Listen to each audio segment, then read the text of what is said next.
किसान भाइयों, आपका स्वागत है हमारे चैनल ग्रीन लीफ फार्मिंग पे। किसान भाइयों, आज इस वीडियो में हम जानेंगे उर्वरक 20-20-0-13 के बारे में। किसान भाइयों, इस समय गेहूं और सरसों की बुआई का समय चल रहा है। किसान भाइयों, फसलों की बुआई के समय हमें बेसल डोज की आवश्यकता होती है। बेसल डोज के रूप में नाइट्रोजन, फास्फोरस और पोटास जैसे पोषक तत्वों की आवश्यकता होती है। किसान भाइयों, बेसल डोज उस खाद की मात्रा को कहते हैं जो खेत की अंतिम जुताई से पहले खेत में डाली जाती है। बेसल डोज के रूप में हमें नाइट्रोजन, फास्फोरस और पोटास की आवश्यकता होती है।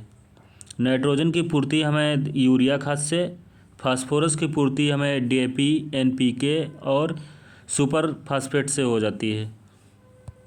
पोटास की पूर्ति मुख्यतः MOP मतलब म्यूरेट ऑफ पोटास, जो लाल दाने वाली पोटास आती है, उससे करते हैं। किसान भाइयों को यूरिया और पोटास बाज़ार में पर्याप्त मात्रा में उपलब्ध रहती है।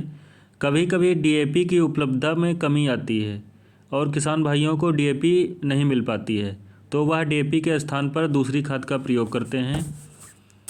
इस समय बहुत से किसान भाई DAP के स्थान पर 20-20-0-13 खाद का प्रयोग कर रहे हैं। आज हम इस वीडियो में 20-20-0-13 के विषय में जानेंगे। किसान भाइयों, सल्फर की कमी वाली मिट्टियों के लिए 20-20-0-13 जो खाद है वो बहुत ही उपयोगी खाद है। किसान भाइयों, 20-20-0-13 में नाइट्रोजन 20%, फास्फोरस 20%, पोटास 0% होती है। इसमें पोटास की मात्रा एकदम नहीं होती है। सल्फर 13% होती है। किसान भाइयों, 20-20-0-13 सभी फसलों और सभी प्रकार की मिट्टी के लिए उपयुक्त उर्वरक है। यह तेल वाली फसलों के लिए बहुत ही उपयोगी खाद है। यह तेल की मात्रा में वृद्धि करती है।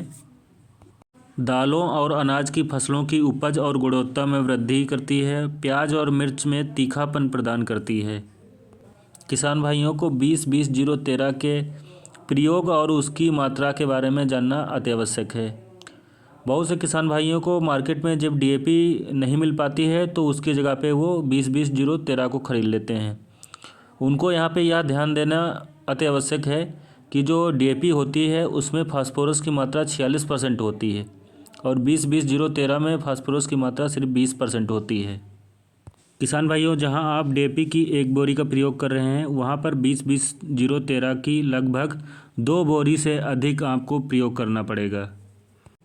किसान भाइयों, गेहूं और गन्ने की फसल के लिए 20-20-0-13 की 100 से 150 किलोग्राम प्रति एकड़ मात्रा की आवश्यकता होती है। किसान भाइयों, 20-20-0-13 में पोटास की मात्रा 0% होती है। आपको पोटास अलग से खरीद के डालना पड़ेगा, तब जाके आपकी बेसल डोज पूरी होगी। किसान भाइयों, DAP की जहां एक बोरी की आवश्यकता होगी उसके स्थान पर हमें 20-20-0-13 की लगभग 2 से 3 बोरियों की आवश्यकता होगी। इस आधार पर देखा जाए तो 20-20-0-13 खाद हमें अन्य खादों से महंगी पड़ जाएगी। किसान भाई, अगर DAP आपको उपलब्ध नहीं हो पा रही है तो उसके स्थान पर आप सिंगल सुपर फास्फेट, यूरिया और पोटास का प्रयोग कर सकते हैं या NPK 12-32-16 का भी प्रयोग कर सकते हैं। किसान भाइयों, DAP के न उपलब्ध होने पर उसके स्थान पर हम दूसरी कौन कौन सी खादों का किस मात्रा में प्रयोग कर सकते हैं, इसके संबंध में वीडियो हमारे चैनल पर पहले से उपलब्ध है। प्लेलिस्ट में जाकर के उसको देख सकते हैं। किसान भाइयों, इस वीडियो में दी गई जानकारी यदि आपको अच्छी लगी हो तो प्लीज़ हमारे चैनल को सब्सक्राइब कर लें और अपने दोस्तों को भी शेयर करें, जिससे कि आपको खेती किसानी संबंधी जानकारी समय पर उपलब्ध होती रहे।